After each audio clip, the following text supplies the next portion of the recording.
الحمد بمحمد عليه الصلاة والسلام. لك الحمد حتى ترضى، ولك الحمد إذا رضيت، ولك الحمد بعد الرضا.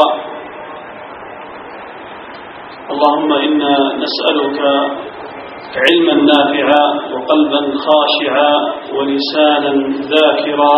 اللهم علمنا ما ينفعنا وانفعنا بما علمتنا، واجعل ما نتعلمه حجة لنا لا حجة علينا يوم نلقاك يا رب العالمين.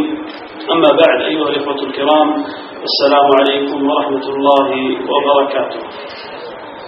نحمد الله تعالى الذي امتن علينا وأنعم علينا في هذه الليلة بهذه الأمطار التي نسأل الله تعالى أن يجعلها أمطار رحمة وبركة.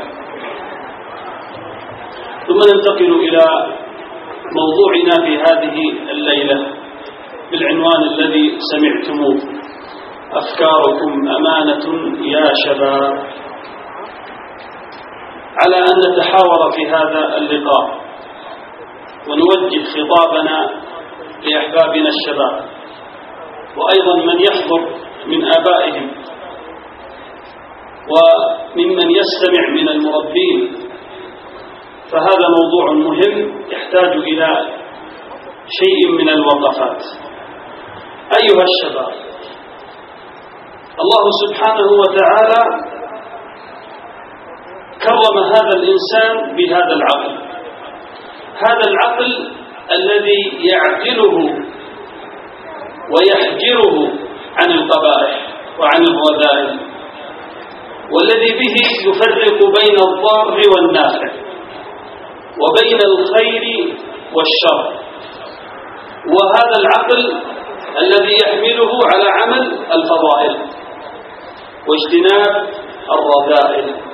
وبهذا العقل ميز الله سبحانه وتعالى الإنسان عن الحيوان. ولذلك يقول الله تعالى في شأن الكفار الذين امتن الله سبحانه وتعالى عليهم بهذا العقل فلم يعملوه فيما ينفع.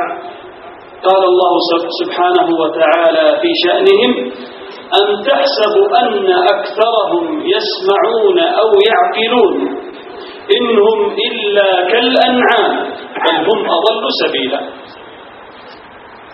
عندما لم يستفيدوا من هذا العقل استووا هم والأنعام، بل قال تعالى: بل هم أضل سبيلا، لأن الأنعام بهيمة الأنعام معذورة ليس لها عقل، لكن هذا الإنسان له عقل ومع ذلك استخدمه فيما لا ينفع.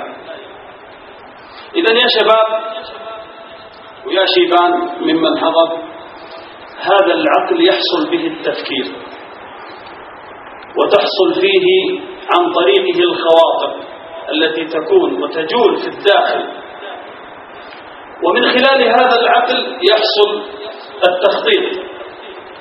فلا بد أن نسعى لحفظ أفكارنا وأن نوجهها الوجهة السليمة التي ترضي الله سبحانه وتعالى. لماذا؟ لأن هذه الأفكار أمانة مسؤول الإنسان مسؤول أمام الله سبحانه وتعالى في أن يوجه أفكاره فيما يرضي الله سبحانه وتعالى وفيما ينفع نفسه وينفع الإسلام والمسلمين. كذلك هذا العقل هو نعمة من نعم الله سبحانه وتعالى، ومن شكر نعمة الله تعالى أن تستخدم هذا العقل الذي أنعم الله تعالى به عليك فيما يرضيه.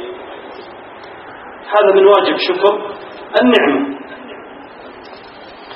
الأفعال التي تحصل من الشباب، تأملوا يا إخوة، الأفعال التي تحصل من الشباب في الواقع سواء كانت حميدة أو كانت مذمومة، كانت مقبولة أو كانت قبيحة مردودة، هي في الحقيقة حصيلة لأفكار واعتقادات.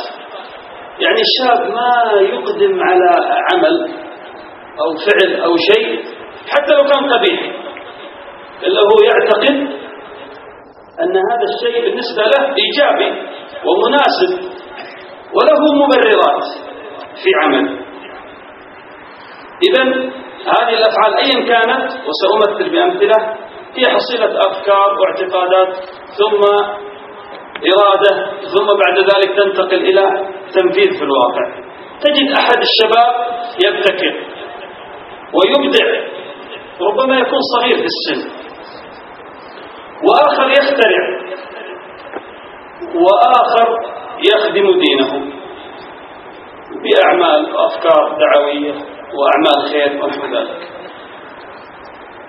وثالث يخدم وطنه بأعمال يقوم بها يعود أثرها على هذا الوطن وعلى هذا البلد المسلم الذي يعيش فيه، وآخر يعمل عملا خيري، وآخر يعمل عملا دعوي ويبدع في هذا الجانب، وآخر في الجانب الآخر يفحط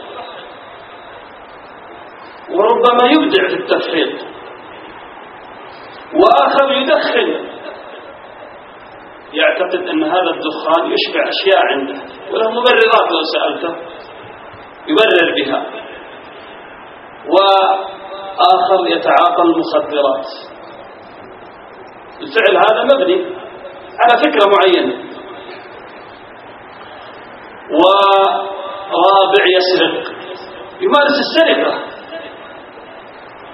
وخامس عافانا الله وإياكم من كل ما ذكر يزني ويغتصب ويخطف ويمارس هذه الأعمال ويعتقد أنها أعمال إيجابية وتغذي جانب من الجوانب في نفسه.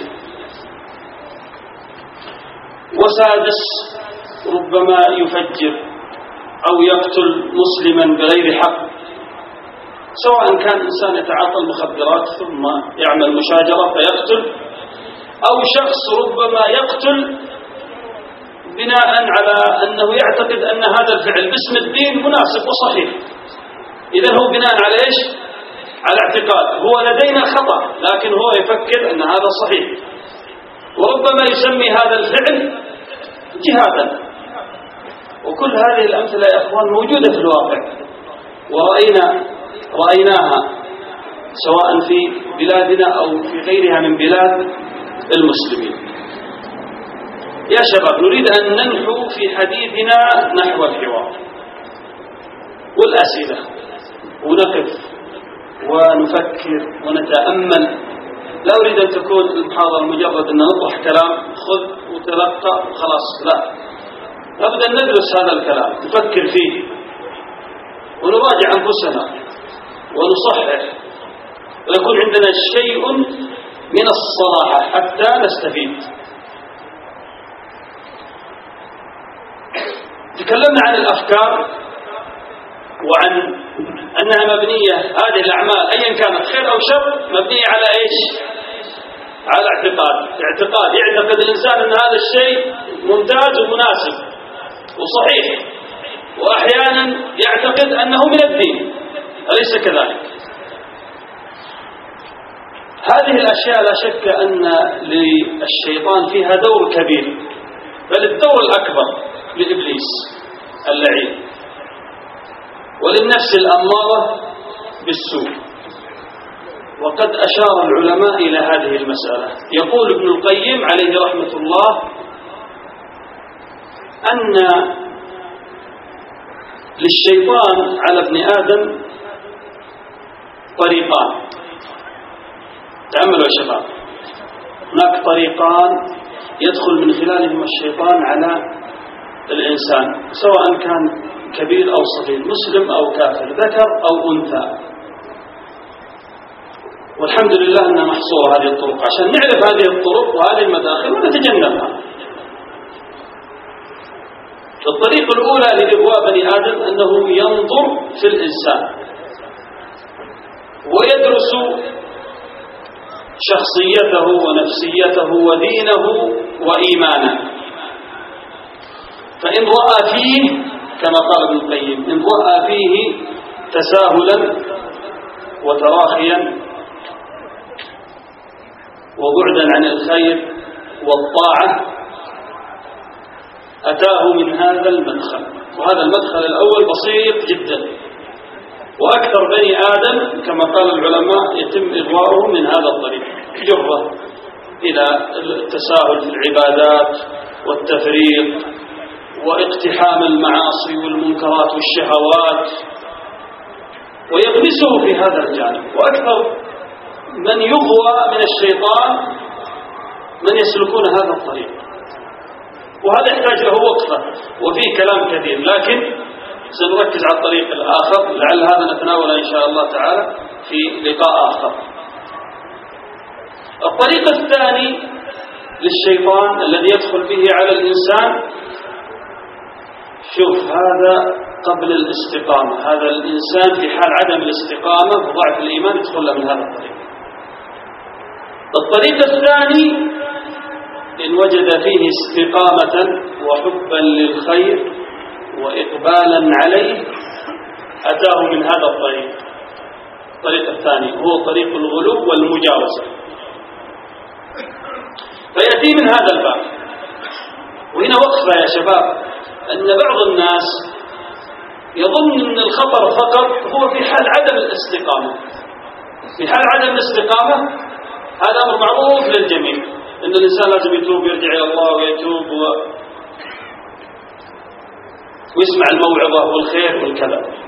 لكن كثير من الصالحين والمحبين للخير ومن هم في بداية الاستقامة ومن ليس لديهم علم يفوت عليهم المدخل الثاني للشيطان، وهو الدخول من طريق الاستقامة وحب الخير. بل إنه في هذا الطريق الثاني دخوله قوي ومؤثر وقد لا يشعر به الإنسان. قال فيأتيه من طريق حبه للخير، إن شاف فيه إقبال وحب للخير فيأتيه من هذا الطريق ويطلب منه الزيادة ويطلب منه الاستزادة ويطلب منه المجاوزة حتى يوقعه في الغلو فيفسد عليه دينه. يقول ابن القيم عليه رحمة الله: فبأي الطريقين ظفر، يعني الشيطان، فإنه يرضى، يعني سواء كذا ولا كذا. إذن انتبه الشاب أنك حتى بعد الاستقامة لازم أشياء تتعرف عليها وتتحصن بها حتى لا يدخل عليك الشيطان من هذا الباب ويستغلك استغلالا سيئا في أمور لعدم معرفتك بها تقع فيها. وفي ذلك يقول عمر بن الخطاب رضي الله عنه، يعني أنه لا يعرف طريق الإيمان أو كلاما حول هذا من لم يعرف الجاهلية، لأن العلم بطرق أهل الجاهلية وبطرق الانحراف والصد عن سبيل الله تعالى وهي كثيرة يعطي الإنسان نوع من الحصانة. عرفت الشر لا للشر لكن لتوقيه، ومن لا يعرف الشر من الخير حري أن يقع فيه. إذا عرفنا الحين الطريقين هذه، لماذا نخص الشباب يا إخوان بالتوجيه في هذا الموضوع؟ لماذا؟ من يجاوبني منكم؟ لماذا لابد أن نتنبه الشباب على الخصوص في هذا الأمر في قضية تفضل؟ أحسنت. يقول هذا فيه الشاب فيه قوة وفيه شيء من الاندفاع، ليس كذلك؟ الشاب يختلف عن كبير السن، يختلف عن الإنسان اللي وصل 40 أو تجاوز 40 أو إنسان 60. إذن الشباب لماذا؟ لأنهم أكثر عرضة للخطر لأسباب لابد أن يفهمها الشباب، لابد أن يفهمها الشباب عن أنفسهم قبل أن يفهمها الآباء والمربون، وكذلك المعلمون. ما فيها شيء، لازم نعرف الشاب، لأن هناك دراسات، يعني علماء النفس الآن عملوا دراسات على خصائص النفس البشرية، ومنها دراسة مرحلة الشباب ومرحلة المراهقة. الشاب له مراحل يمر بها، منها مرحلة المراهقة المبكرة والمتأخرة، واللي تبتدي من 15 سنة، في تركيبة لها أثر على سلوك الشاب سواء في الخير أو في الشر.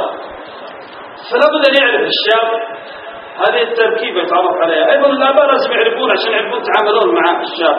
المعلمون والمربون لا بد أن يتعرفوا على هذا العلم حتى يستطيعون توجيه الشباب، يستطيعون إنقاذ الشباب. إذن كما يقولون، اسمحوا لي لا تعتبرونها نوع من الفلسفة، التركيبة الفسيولوجية للشاب تقتضي يعني تركيبات نفسية متفاوتة لكل مرحلة، كما قلت لكم، ابتداء من مرحلة المراهقة المبكرة 15 سنة إلى 15 إلى 18، هذه مرحلة خطر شديد، وبعدها تبتدئ تخف إلى 22، ثم بعدها تخف شيئا فشيء، يصبح عند الشاب نوع من النضج والتجربة والفهم والكذا، فيتحسن وضعه.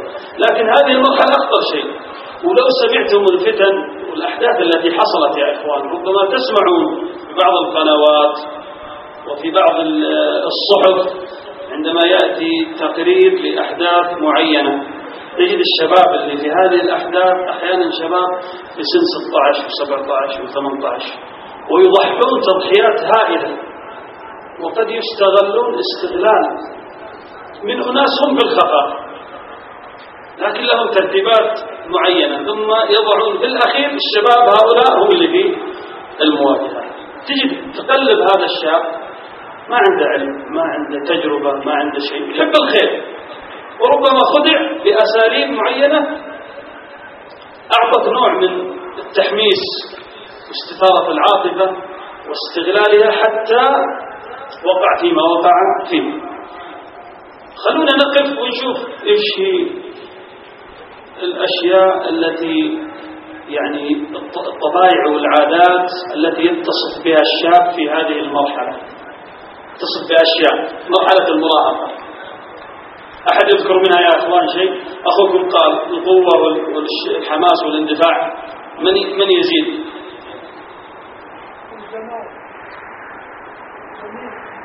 زين، الزميل يقول الوالد. ها؟ الفراغ، جيد، هذه إضافية، نقول هذه إضافية مؤثرة.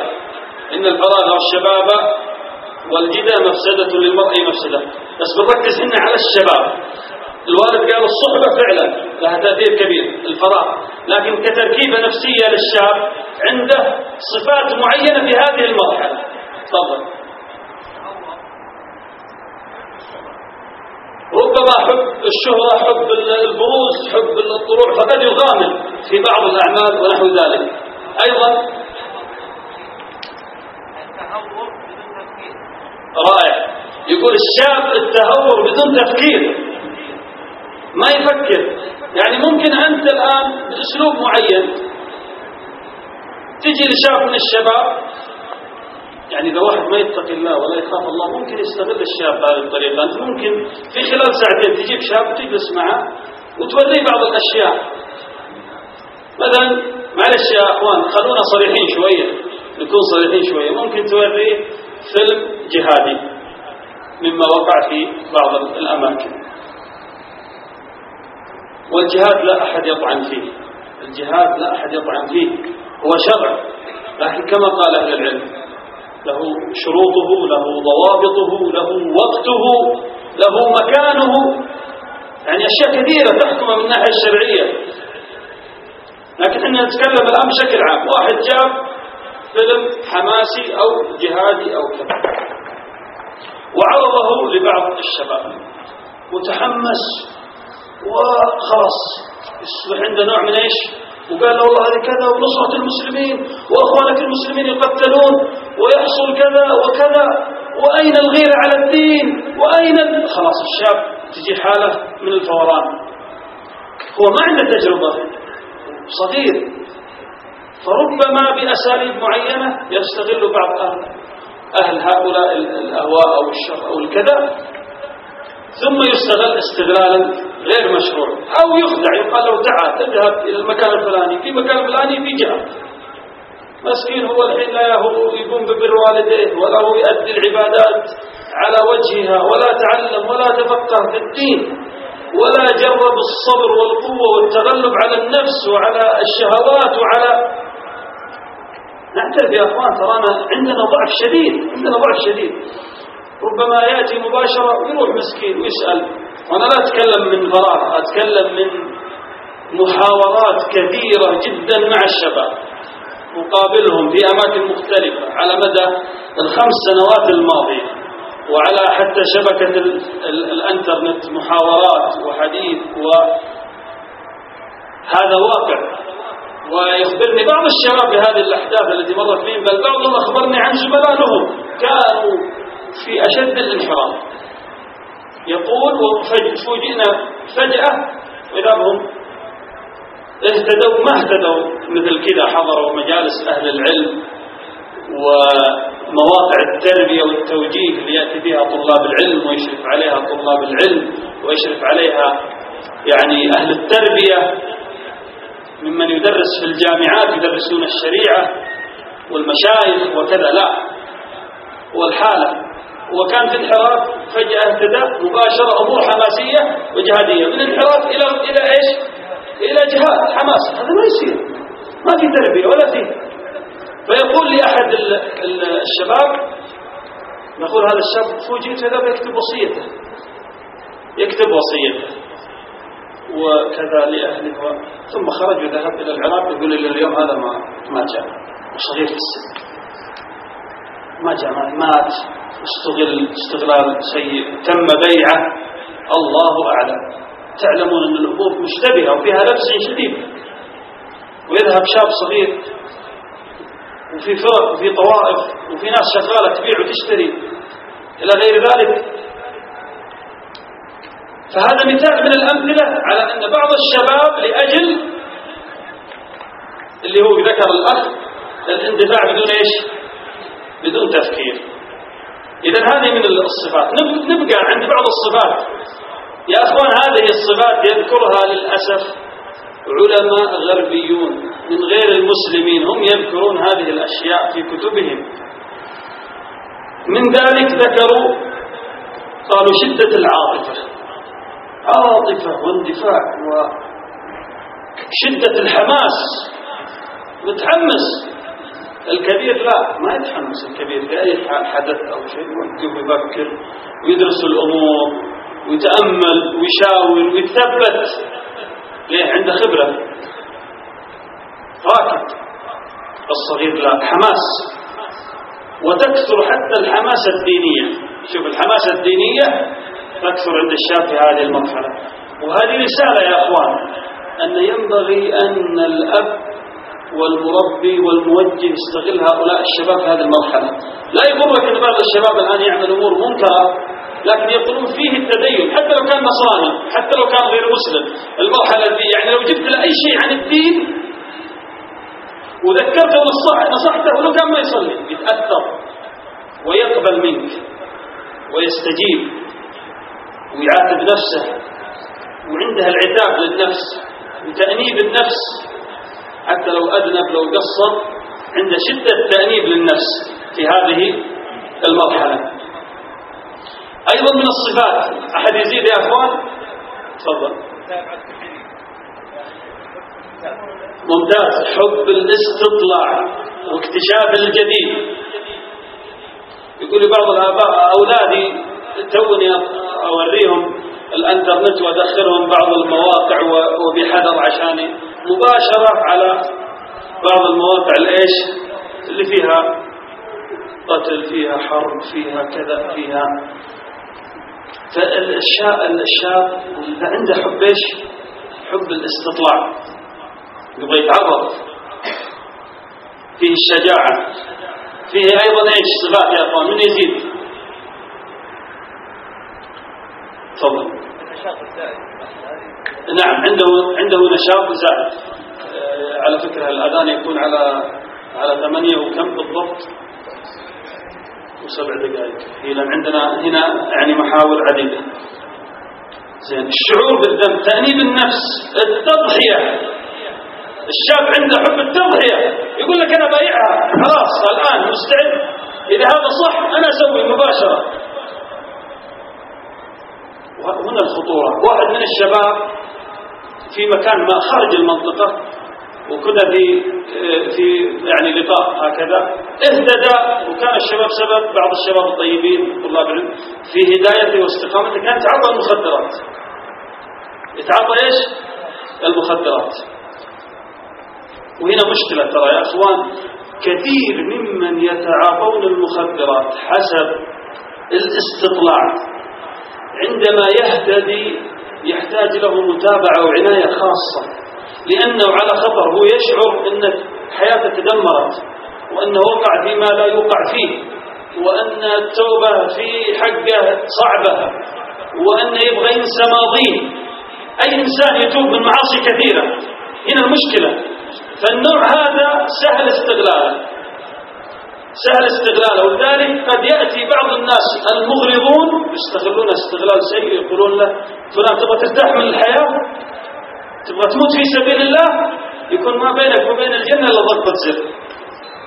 وهذه قيلت، ربما سمعت بعضهم، فيستغل هذا النوع استغلال. ولذلك أكثر كثير ممن وقعوا في الفكر الذي فيه تخريب وتدمير وتفجير وكذا، لا سيما داخل البلاد وضد إخوانهم المسلمين، تجد مجموعة ليست بالقليلة كبيرة كانت على هذه الحال، ثم اهتدت وانتقلت إلى الغلو والمجاوزة، وتم استغلالها استغلال سيء. وهذا يدعونا إلى أن في برامجنا وفي أعمالنا، والمربون يعملون دراسات استطلاع، ما نبغى شيء على الهوى. لا يا أخي، في ناس قاعدة تسب، في ناس قاعدة تتهم الصالحين، تتهم الجهات الدعوية، تتهم تحفيظ القرآن، يتهمونهم بأنهم هم الذين يفرقون الإرهاب. هذا كذب، والواقع أثبت خلافه. الإنسان اللي يتربى تربية صحيحة بإذن الله النتيجة تكون صحيحة، ولا يمنع أن يحصل بعض الأخطاء، لأن هذا بشر، قد يكون عنده زيادة عاطفة، قد يكون. لكن نقول بصراحة أن أغلب الذين حصل منهم هذه الأشياء هم ناس كانوا على انحراف شديد، ثم اهتدوا هداية بدون تربية، وانتقلوا من الانحراف والتفريط إلى إيش؟ الغلو والمجاوزة. وعندنا ما يثبت ذلك، حالات كثيرة.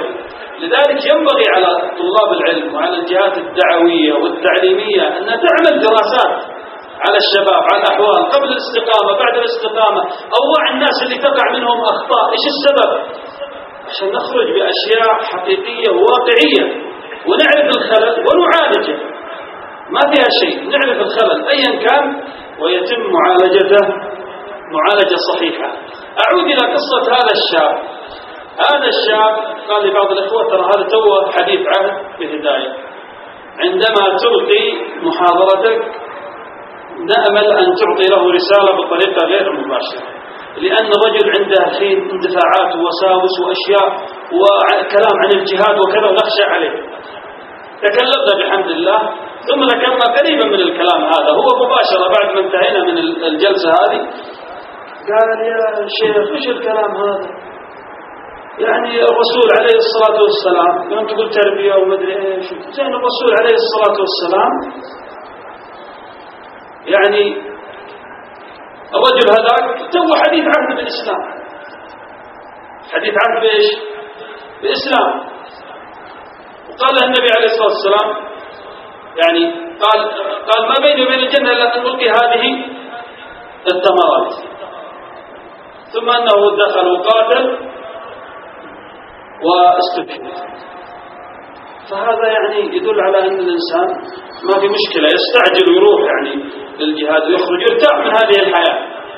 قلت يا حبيبي يا أخي الفاضل، هذا الوضع كان مع من؟ قال مع الرسول صلى الله عليه وسلم، مع الرسول عليه الصلاة والسلام. زين الرسول عليه الصلاة والسلام هو إمام المسلمين وهو القائد وهو المربي، وهذا الجهاد جهاد صحيح، توافرت فيه الضوابط. ومع مين؟ مع الرسول عليه الصلاة والسلام. هل يخدع أو يغشه صلى الله عليه وسلم؟ حاشا من ذلك. فهو في هذه الحال وجهه النبي عليه الصلاة والسلام وقاتل حتى قتل، ولم يكن بينه وبين الجنة إلا هذه الثمرات، لكن على وجه صحيح. لكن يخشى على غيره أن يأتي ويستعجل الموت لكنه يذهب في أمر مشتبه، فبدلا من أن يقابل الله سبحانه وتعالى ويحظى بهذه الفضيلة ربما يكون قاتل لنفسه أو يكون سافك لدم بغير حق. إذا الأمر يبقى له إيش؟ توازن. فالرجل يعني كأنه توقف وبدأ يراجع نفسه ويراجع حسابه. إذا عرفنا الصفات هذه للشباب، من هنا يا أخوان نخاف على الشباب، نخاف على الشباب أكثر من غيره. ومثل هذه المواضيع ينبغي يا إخوان أن يعني لا نستنكف أو نتردد في سماعها ومعرفتها، لأن ممكن محاضرة واحدة في هذا الباب في التحصين الفكري تسد عليك أبواب كثيرة من الشبهات ومن الاقتباس، تفتح لك أبواب من الخير. المواعظ كثيرة ونسمعها دائما ونستفيد منها وهي مهمة، لكن لا تكفي وحدها يا أخوان، تحتاج معها إيش؟ علم، تحتاج معها علم يدعمها. ومثل هذه المحاضرات من هذا النوع تفيد وتعطي الشاب شيئا من الحصانة. قد يقول قائل فيها نوع من ليست كالمواعظ. يقول صحيح، الإمام ابن الجوزي ذكر في صيد الخاطر أن المواعظ كالسياط، شفت الصوت حرارته في وقته مؤثرة وتأثر على القلب وتحيي القلب وترد الإنسان إلى الله سبحانه وتعالى، لكن تأثيرها وقتي ويحتاج إلى بين فترة أخرى سياط، أو بعبارة ألطف شحن، يحتاج إلى شحن. هذه المواعظ شيء من الشحن لكن العلم، المحاضرات اللي فيها علم وفيها تحصين وفيها إزالة للشبهات وإن كانت ثقيلة لأن فيها من النفع والبركة ما الله تعالى به عليم. وأيضا أنبه على أمر، أن بعض الناس مثل هذه المواضيع قد يكون يعرضها عرضا سيئا وهي مهمة، أو يستغلها لعرض من عرض الدنيا أو لسبب من الأسباب، هذا بينه وبين الله تعالى.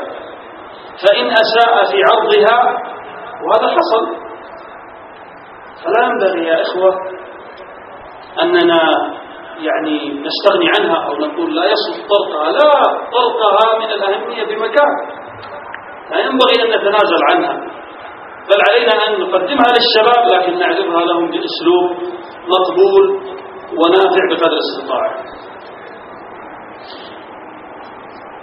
لا تظنون يا شباب أن ما ذكرت لكم خاص بوقتنا، أن هذه طبيعة الشباب في وقتنا، لا، هذه تركيبة خلق الله سبحانه وتعالى الشباب وهي فيهم. وتأملوا كيف أن مثل هذه الحوادث حصلت في عهد النبي صلى الله عليه وسلم، ولنأخذ النموذج نستفيد منه، يبين نوع من الحماسة حصلت من شباب الصحابة رضوان الله عليهم، وكيف تعامل معها النبي صلى الله عليه وسلم واحتواها وعالجها. وهذا حديث عظيم حقيقة فيه دروس كثيرة. ثبت في الصحيحين من حديث أنس بن مالك رضي الله عنه أن نفرا من أصحاب النبي صلى الله عليه وسلم اجتمعوا. جاء في بعض الروايات اللي فيها انقطاع، لكن حكت أنهم 10 من الصحابة، فيهم 3 من 10 المبشرين بالجنة، كانوا كلهم شباب في ذلك الوقت، وغيرهم من عباد الصحابة وطلاب العلم في الصحابة رضي الله عنهم. فاجتمعوا، وكان ذلك كما في بعض الروايات بعد موعظة وعظهم النبي عليه الصلاة والسلام وخوفهم، فكأن حصل عندهم خوف وأن الدنيا هذه أصبح ما لها قيمة عندهم بالكلية، والشباب شباب. فاجتمعوا وتدارسوا فيما بينهم، قالوا نريد أن يعني نقبل على الله سبحانه وتعالى. كيف يسألون؟ شوف من خيرية الصحابة رضوان الله عليهم أنهم يرجعون لأهل القدوة، ما اجتهادات من عندهم خاصة. ذهبوا لأزواج النبي صلى الله عليه وسلم وسألوا عن عبادته، كيف عبادة النبي عليه الصلاة والسلام، لأنهم يعني أمهات المؤمنين ونساء النبي عليه الصلاة والسلام أقرب الناس لحال النبي عليه الصلاة والسلام، أطلع على صيامه وعلى صلاته وعبادته إلى غير ذلك. هنا المشكلة، فتقالوها كأنهم تقالوها، لكن أبناء الصحابة فيهم خير. لو بعض شبابنا الآن ربما إذا شاف خطأ على العالم أو شاف شيء ما فهمه أو عمل معين ربما أساء الظن بالعالم وتكلم فيه واستعجل. لكن انظر إلى أصحاب النبي عليه الصلاة والسلام، هذا درس من الدروس نستفيدها يا أخوة. قالوا ومن منا مثل النبي عليه الصلاة والسلام، غفر الله له ما تقدم من ذنبه وما تأخر. المشكلة علينا احنا. فقال بعضهم أصلي الليل أبدا، يعني خلاص أنا أقوم الليل، خلاص أصلي الليل كله. وقال آخر أصوم الدهر ولا أفطر، يعني يسرد الصيام. وقال ثالث أعتزل النساء فلا أتزوج أبدا.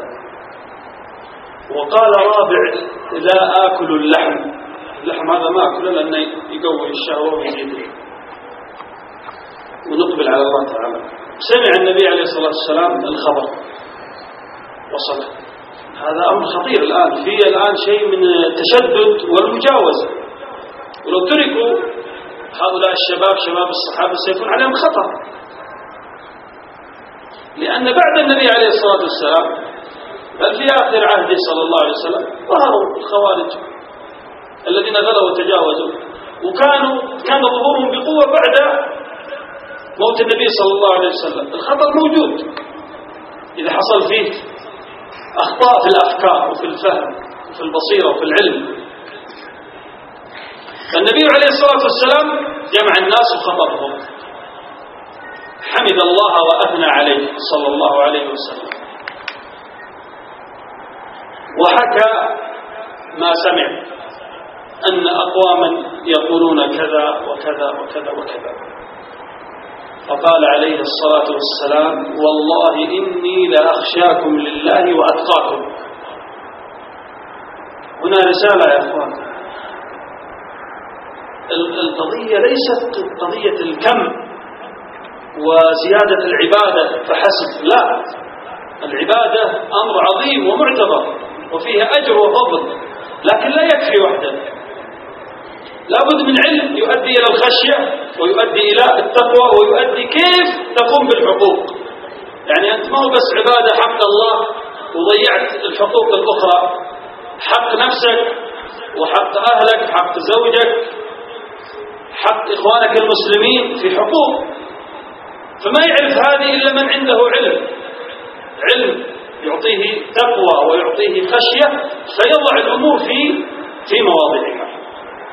فقال صلى الله عليه وسلم والله إني لأخشاكم لله وأتقاكم. ثم قال عليه الصلاة والسلام وأنا أصلي من الليل وأنام وأصوم وأفطر، يعني ما أترك العبادة، أأتي بالعبادة لكن لا أتشدد، ومع ذلك أنا أخشاكم لله وأتقاكم. قال وأتزوج النساء فمن رغب عن سنتي فليس مني. هذا هدي وهذه طريقتي، من رغب عن سنتي فليس مني، ليس على طريقتي وليس على هديه صلى الله عليه وسلم.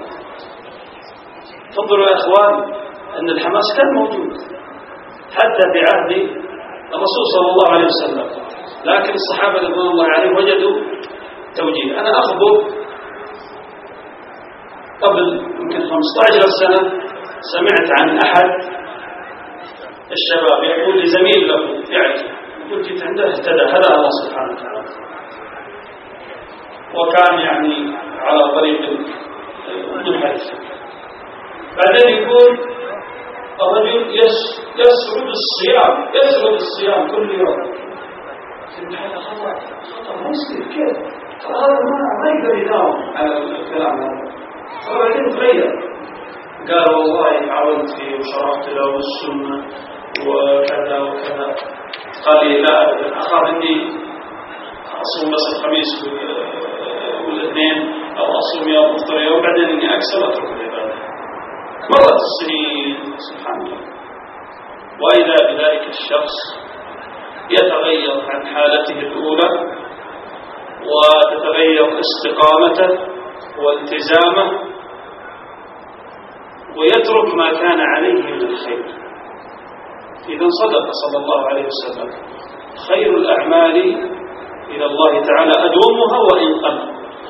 المنبت لا أرض انقطع ولا ليش ولا ظهر أبقى. نأخذ بعض الفوائد، أكرر بعض الفوائد يا أخوان من خلال هذا الحديث الذي سمعنا. إن طبيعة الشباب أيا كان الحماس، وهذا واضح حتى في أبناء الصحابة رضوان الله عليهم. وأيضا يغلب على الشباب ضيق الأفق. لماذا؟ لقلة العلم والخبرة. قلة العلم تخلي الشاب يستعجل في حاجة يظن أنها صح، وقلة الخبرة يعني إذا شاب مثلا وصل 30 وشاف أمثلة ممن يعني تشددوا أو جاوزوا وغالوا ثم بعد ذلك ضعفوا وانحرفوا أو تراجعوا، هذا يحصل عنده إيش؟ نوع من إيش؟ خبرة. قال أعرف أمثلة. لكن الشاب الجديد لا يعرف، فهو يستعجل بقلة العلم وقلة إيش؟ الخبرة. نجد أيضا من الفوائد في هذا الحديث يا إخوان أن التشديد في العبادة والمجاوزة التي نهى عنها النبي عليه الصلاة والسلام ما نهي عنها إلا لأنها تفضي لإيش؟ تفضي للملل ولترك العبادة ربما بالكلية، وهذا حاصل الأمثلة عليه كثيرا. وأيضا لاحظ في هذا الحديث أن النبي عليه الصلاة والسلام أزال الشبهة عن المجتهدين من شباب الصحابة. عندهم شبهة يظنون هذا صح، لكن النبي عليه الصلاة والسلام أزال هذه الشبهة، بين أن هذا التصرف خاطئ وأن الصواب هو كذا. عبد الله بن عمرو رضي الله عنه كان من هذه المجموعة، جاء في بعض الأحاديث أنه من هذه المجموعة، وكان له مواقف شخصية مع النبي عليه الصلاة والسلام، أنه كان يسرد الصيام، هو المذكور في سرد الصيام. فنصح النبي عليه الصلاة والسلام ووجه أن يصوم الأيام الفاضلة 3 أيام من كل شهر. أبى، أطيق أكثر. فحتى صلى الله عليه وسلم يصوم الخميس والاثنين، قال أطيق أكثر، حتى وصل معه إلى صيام يوم وترك يوم، وهو أفضل الصيام صيام داود عليه السلام. قال أطيق أكثر، قال لا أفضل من ذلك، لا أفضل من ذلك. عندما تقدم به السن تندم، لأنه أصر أن يواصل على هذه العبادة وعلى هذه الشدة في العبادة وبالصيام، وما استطاع أن يتراجع. تقدم به السن، تراجع على أمر أصر عليه في وقت النبي صلى الله عليه وسلم. كان يعلم صلى الله عليه وسلم إصرار على المحافظة والمداومة على هذا النوع من العبادة، فتمنى بعد ذلك أنه لو أخذ بوصيته صلى الله عليه وسلم. كذلك يا إخوان أعيد مسألة في هذا الحديث، قول صلى الله عليه وسلم: إني لأخشاكم الله وأتقاكم، فيه إشارة إلى أن العلم بالله تعالى ومعرفة ما يجب من حقه أعظم قدرا من مجرد العبادة البدنية. العلم بالله ومعرفة ما يجب من حقه أعظم قدرا من مجرد العبادة البدنية. وقد صحح الشيخ الألباني حديث حسنه عن النبي صلى الله عليه وسلم، ولفظه قال: العلم أفضل من العبادة، يعني النافلة، عبادة النافلة. قال: وخير دينكم الورع. والورع ما يأتي، الورع يا أخوان ما يأتي عن المحرمات إلا بعلم. اللي ما عنده علم ما يكون عنده ورع. لأن بعض الناس قد يكون عنده دين وعنده صيام وعنده عبادة، لكن يقع في الربا ويقع في المخالفات ويقع في أمور قد يعني يضر بالدين من حيث لا يشعر. السبب إيش؟ ما عنده علم، ما عنده علم. ولذلك قال علي بن أبي طالب رضي الله عنه في أمر الخوارج: أولئك الذين ضل سعيهم في الحياة الدنيا وهم إيش؟ يحسبون أنهم يحسنون صنعا. تلا هذه الآية وأشار إلى الخوارج. هم يظنون أنهم على حق وعلى صواب ويتقربون إلى الله سبحانه وتعالى، لكن في الحقيقة لا، ضل سعيهم لأنه بدون علم.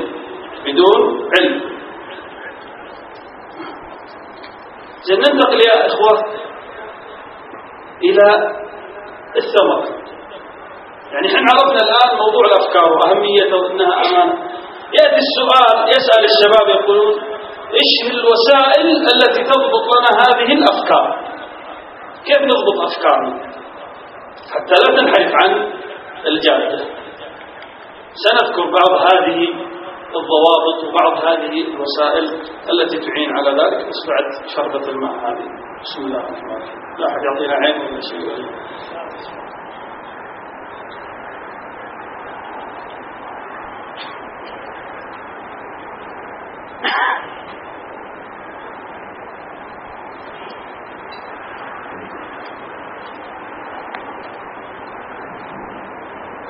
من هذه الوسائل يا إخوة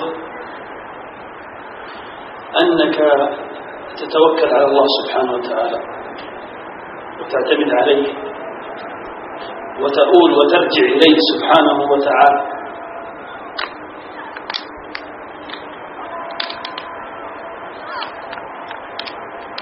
يأذن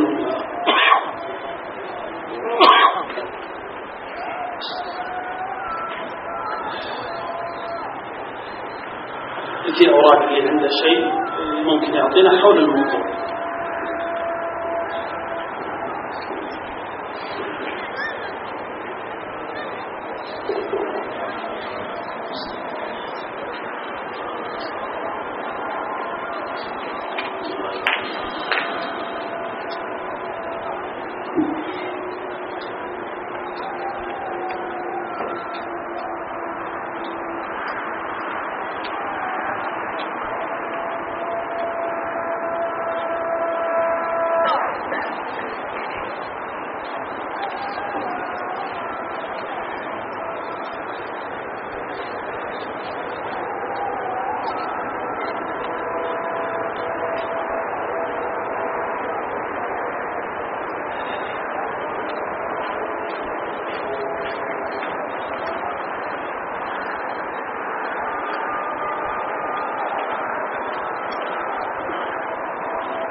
أشهد أن محمدًا رسول الله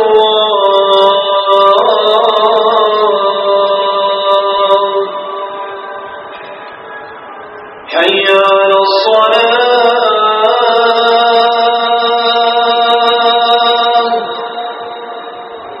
حي على الصلاة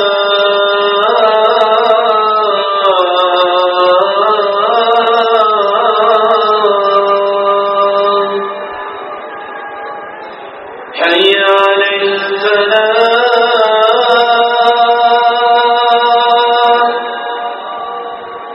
حي على الفلاح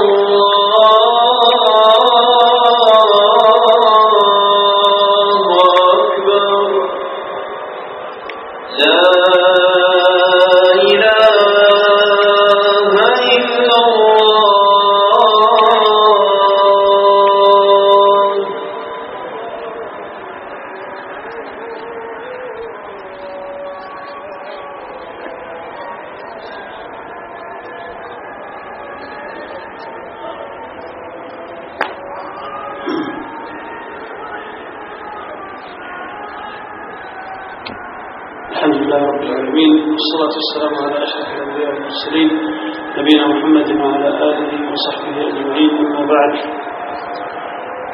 فتحدثنا يا أخوة عن أو وصلنا إلى الضوابط والوسائل التي تعين الشاب على ضبط تفكيره حتى لا ينحرف به عن الجادة.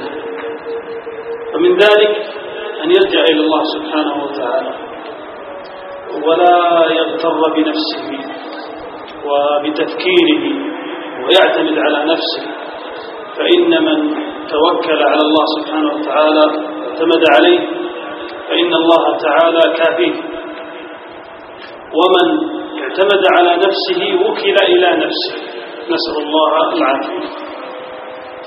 ومن ذلك أن تلجأ وتلهج لله سبحانه وتعالى بالدعاء، تدعو الله تعالى وتلازم الدعاء أن يثبتك على الحق وأن يهديك للطريق المستقيم وأن يجنبك الفتن ما ظهر منها وما بطن. وتأملوا في الحديث الذي رواه مسلم في صحيحه في دعاء الاستفتاح الذي كان يدعو به النبي صلى الله عليه وسلم في صلاة الليل. كان يقول عليه الصلاة والسلام، وهو قدوتنا صلى الله عليه وسلم: اللهم رب جبريل وميكائيل وإسرافيل فاطر السماوات والأرض عالم الغيب والشهادة أنت تحكم بين عبادك فيما كانوا فيه يختلفون.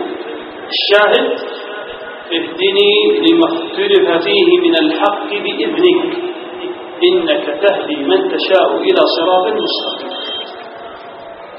فإذا كان هذا النبي صلى الله عليه وسلم يدعو بهذا الدعاء وقد اتضح له الأمر وهو الهادي صلى الله عليه وسلم، فمن الواجب على أمته أن يقتدوا به، فإنه ما قال ذلك إلا للاقتداء، لأجل أن تقتدي به أمته بمثل هذه الأحوال. فالحق أحيانا يختلف فيه، فأنت تسأل الله سبحانه وتعالى أن يهديك لما اختلف فيه من الحق. أيضا من الوسائل يا إخوة لضبط هذا التفكير التأني وعدم العجلة. التأني وعدم العجلة لا سيما في زمن الفتن. تجي أحيانا فتن، تأتي أحوال وتأتي أحداث فيضطرب الناس ويخوضون، كل يخوض بما يعرف وبما لا يعرف وتختلط الأمور. فالواجب على المسلم أن يتأنى وأن يحفظ لسانه ولا يستعجل ويرجع لأهل العلم إذا التبس عليه أمر من الأمور، ولا يركن لعاطفته، لا يركن لعاطفته. تجد كثير من الناس إذا جاء وقت الفتن تسمع اللغط وارتفاع الأصوات والاجتهادات والتحليلات، وحين يتضاربون في المجلس، ممكن التحليلات هذه أكثرها خاطئة وكلام بغير علم وربما رمي بالباطل إلى غير ذلك. قد يحضر الإنسان ويسمع فتصبح عنده معلومات غير صحيحة وقد يعمل بها. ولذلك يقول الشيخ ابن عثيمين عليه رحمة الله بكلام جميل له قاعدة لا أعلم هل هي من عند الشيخ أو هي من كلام غيره من أهل العلم، وهو يحذر من العواطف في زمن الفتن، فيقول: العواطف بلا علم تنقلب إلى عواصف. عواطف بدون علم، خاصة يا أخوان في زمن الفتن واختلاط الأمور، تنقلب إلى عواصف، يعني تشيل ما أمامها.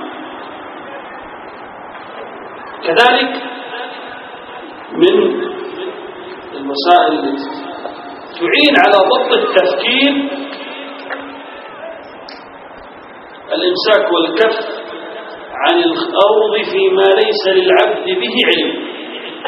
شيء يا أخي ما لك به علم لا تخوض فيه ولا تتحدث ولا تحلل، انتظر حتى تسمع أهل العلم يتكلمون أو يخرج لهم فتوى أو بيان من كبار أهل العلم في هذا الأمر أو حديث ما،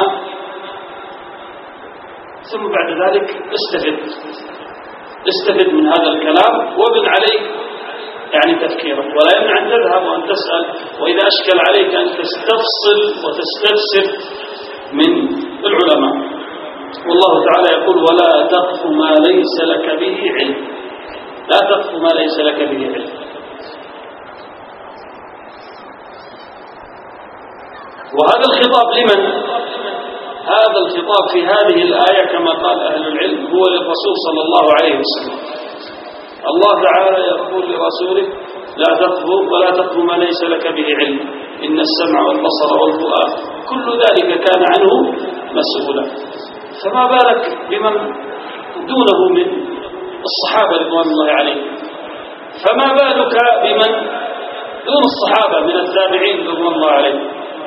فما بالكم بنا نحن يا أخوة؟ من باب أولى ألا نخوض فيما ليس لنا به علم. ولكن سبحان الله عندما يكثر الفتن ويقل العلم ويكثر الجهل يكثر الحديث بلا علم، تكثر الفتوى والاجتهادات والتصدر. قد يتصدر ناس ليس لهم علم ويعني يحكمون ويخرجون أحكاما بتحليل أو تحريم أو غير ذلك.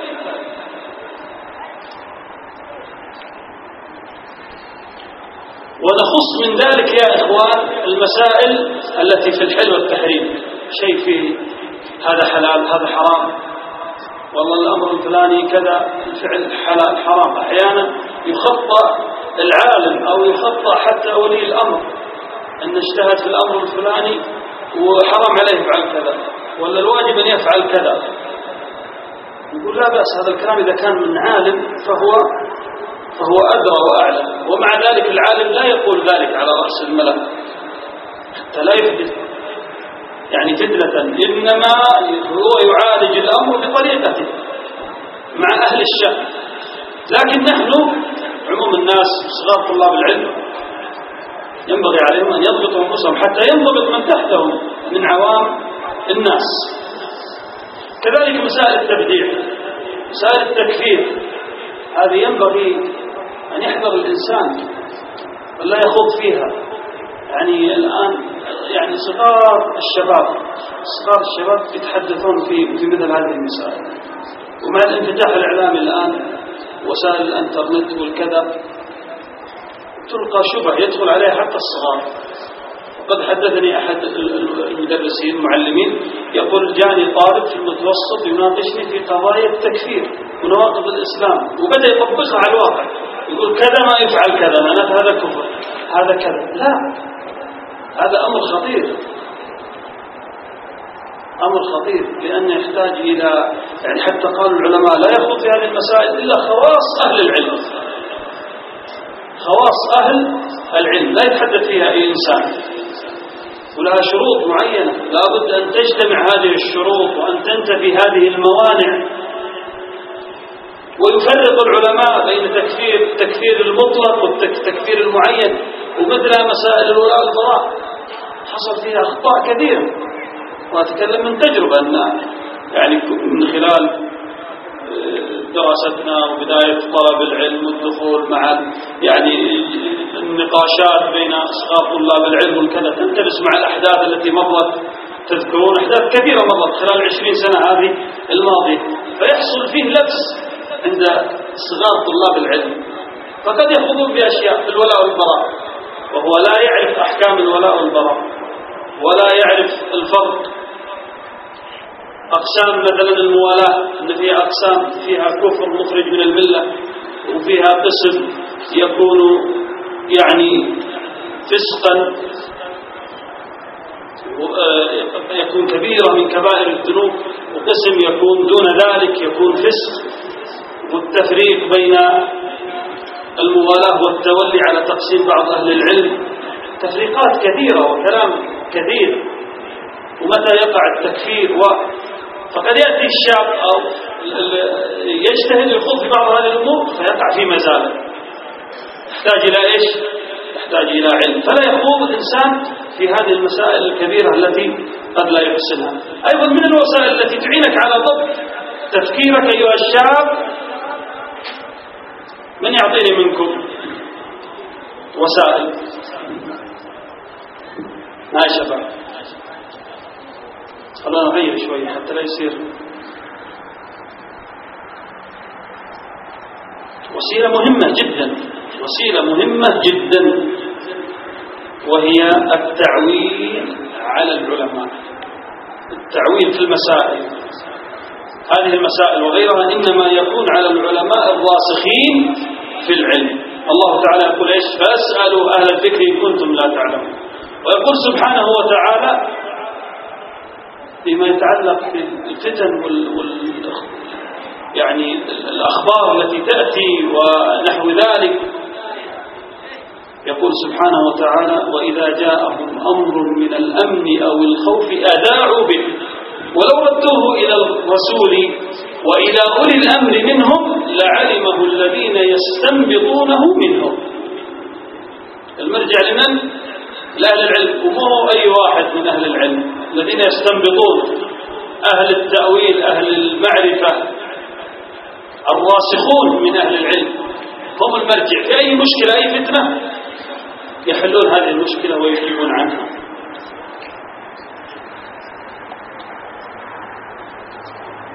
كذلك من الوسائل يا أخوان قبول الحق من كل أحد،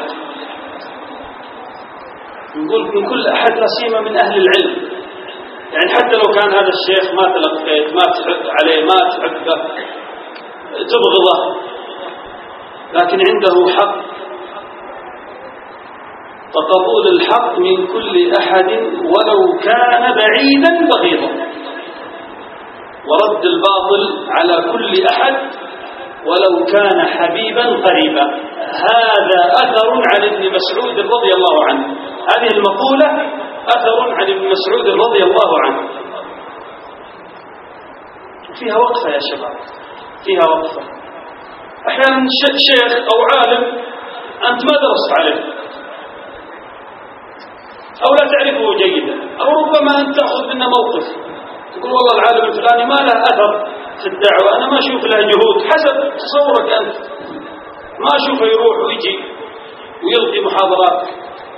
العالم له طريقة تختلف عن الواعظ، العالم قد يكون في مكانه مستقر، لكن تعرض عليه النوازل والقضايا الكبرى من كل مكان والمسائل ويحلها، ولديه طلبة علم تحته من كبار طلبة العلم وتحتهم طلاب وهكذا.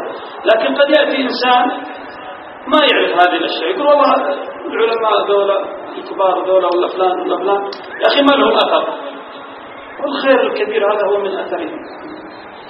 تجد أن ولاة الأمر يرجعون له ويأخذون منهم، هذا قد لا يعلم وقد لا تدري عنه،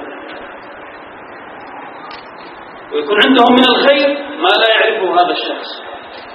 فما يأتي إذا سمع مثلا تكلم هذا العالم ولا وجه في أمر من الأمور أو أخرج فتوى قد لا توافق هواه، أو يقول أنا ما أعرف، أنا متعود والله على فلان هو اللي دائما أسمع مواعظه، قد يكون أقل علما، يقول خلاص ما أقبل كلام العالم هذا، ما أقبل الكلام إلا من فلان، لا خطأ.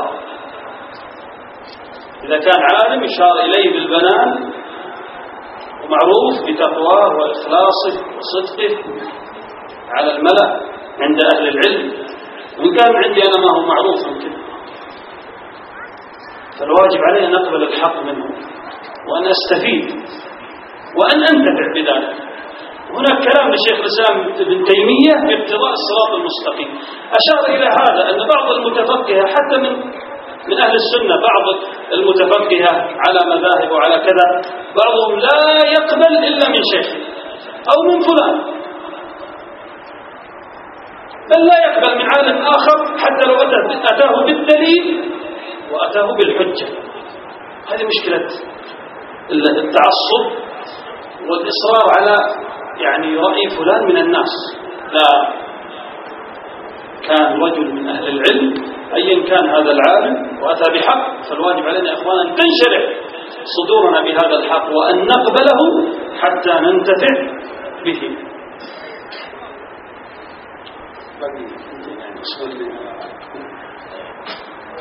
كذلك يا إخوان من الضوابط المهمة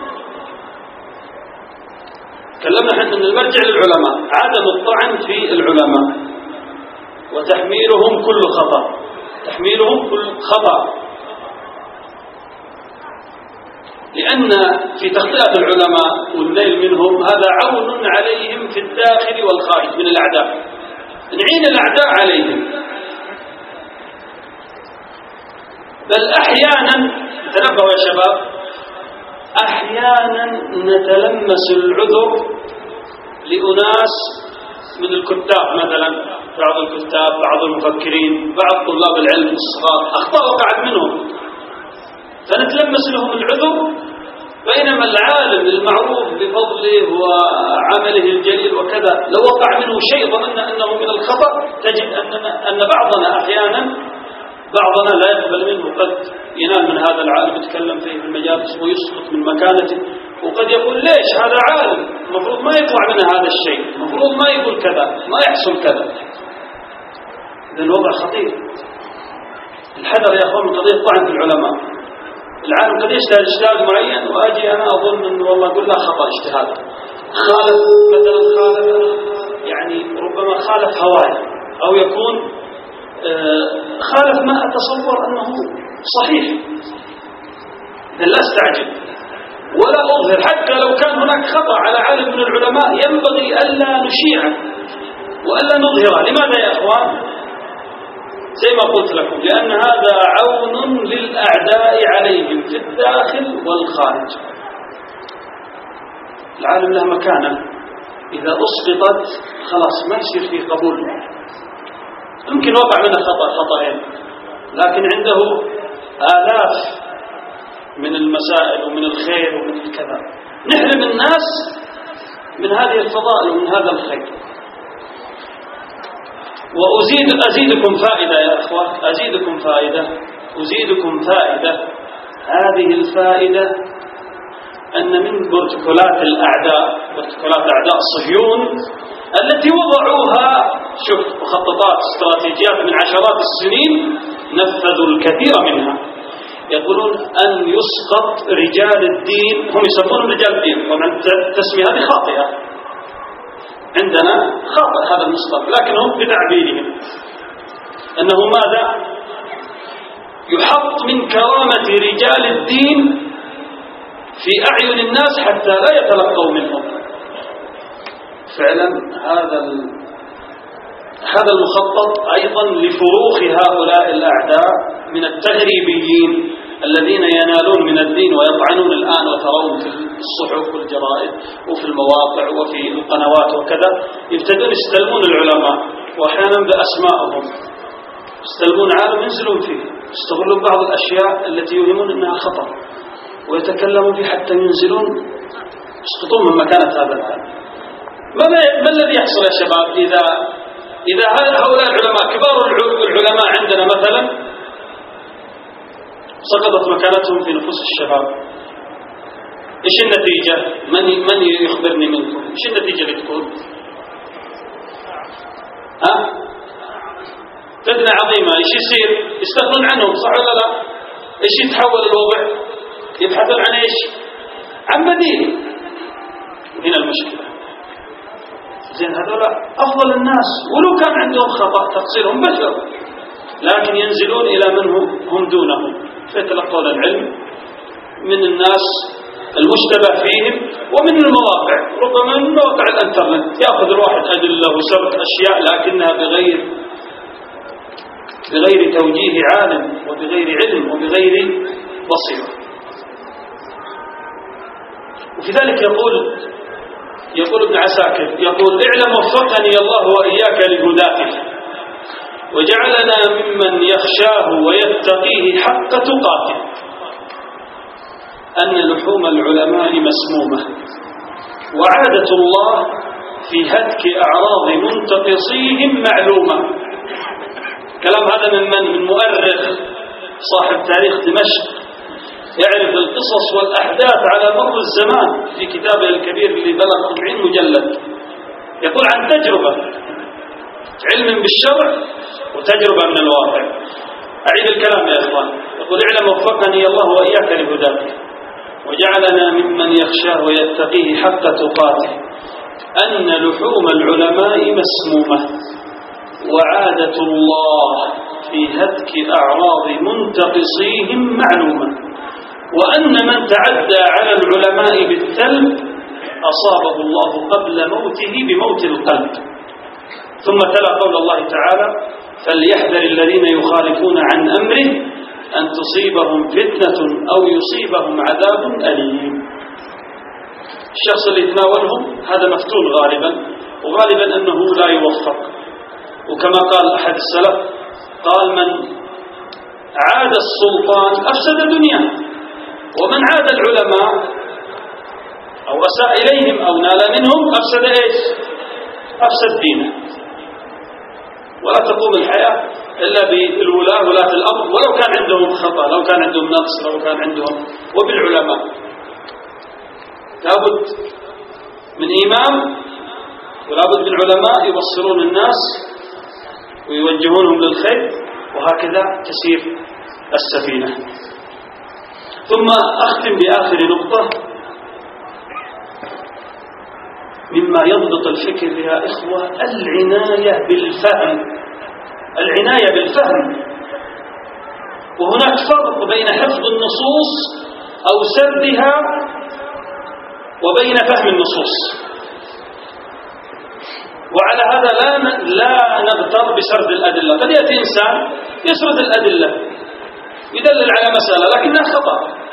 وأنا رأيت بنفسي في بعض المواقع في الانترنت تجد أن بعض الناس مثلا يتناول قضية خطيرة تحتاج إلى علم، وهو ما عنده علم، جمع الأدلة من هنا ومن هنا ومن هنا وبدأ يسرد. يأتي شاب ما عنده علم فيقرأ هذه الأدلة وإن فلان نزلها على المعنى الفلاني وخلاص يقتنع. لا يا أخي، لا بد من إيش؟